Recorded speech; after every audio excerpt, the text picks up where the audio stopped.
Baik, mengapa isu tenaga kerja dijangka menjadi agenda utama dan sebenarnya perlu menjadi agenda utama? Kita lihat data tenaga kerja atau pekerja Indonesia dan pekerja asing secara keseluruhannya di Malaysia, dan data setakat 2019 menunjukkan daripada 19 ataupun 9 negara penyumbang terbesar pekerja asing, Indonesia merupakan negara yang menghantar pekerja asing yang paling ramai sekali, jauh meninggalkan negara-negara lain, termasuk yang di tempat kedua Nepal dan juga India, Filipina dan juga Vietnam. Indonesia secara konsisten berada di tempat teratas.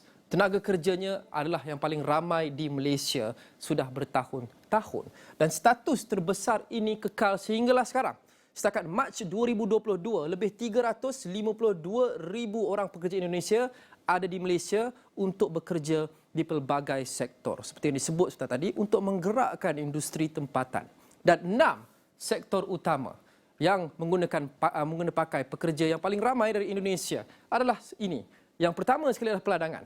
28% daripada pekerja Indonesia bekerja di industri peladangan.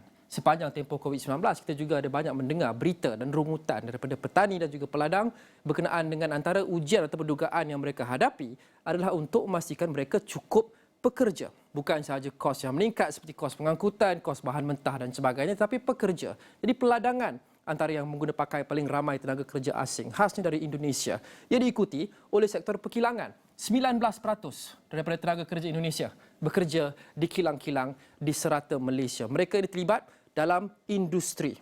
Diikuti pula dengan pembinaan 65,660 orang, bermakna 18,6% daripada pekerja Indonesia yang bekerja di Malaysia bekerja di sektor pembinaan. Ini adalah 6 yang terbesar. Peladangan adalah yang terbesar antara 6 ini. Tapi sejak 2 tahun lepas, pekerja asing berkurangan kira-kira 300,000 orang. Bukan saja dari Indonesia tapi dari semua negara. Kira-kira 300,000 orang. Khasnya disebabkan oleh pelbagai sekatan akibat COVID-19. Dari 2,7 juta ke 2,4 juta pada tahun lepas. Berbanding tahun 2020. Ini sebelum pandemik melanda pada awal tahun 2020. Kerajaan menyasarkan 15% daripada keseluruhan tenaga kerja di Malaysia ini adalah tenaga kerja asing. Itu adalah angka atau nisbah yang agak sihat untuk sesebuah ekonomi. Mengapa? Kerana mereka ini bukan sahaja menggerakkan industri tempatan. Mungkin ada di antara anda di luar sana yang pernah dengar bahawa pekerja asing ini lebih cenderung dan lebih suka ataupun mereka lah yang akan melakukan banyak kerja yang mungkin sukar untuk dilakukan oleh pekerja tempatan. Kerja seperti kerja-kerja 3D, kerja-kerja yang kotor, kerja-kerja yang bahaya.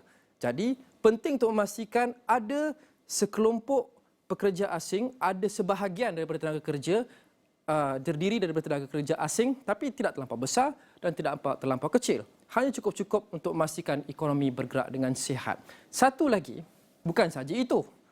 Satu kajian pada tahun 2014 mendakwa atau argue bahawa bagi setiap peningkatan setiap 10% daripada pekerja asing dalam jumlah tenaga buruh, ia berupaya meningkatkan gaji pekerja tempatan sebanyak 0,14%.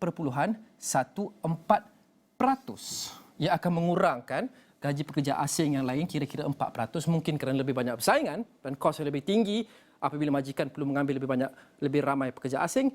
Tapi bagi pekerja tempatan, ia boleh meningkatkan gaji hingga 0,14%. Mungkin kerana apabila tenaga kerja asing melakukan banyak kerja-kerja yang manual, lebih banyak kerja-kerja yang lebih berkualiti akan diberikan pada pekerja-pekerja tempatan, antara sebab lain.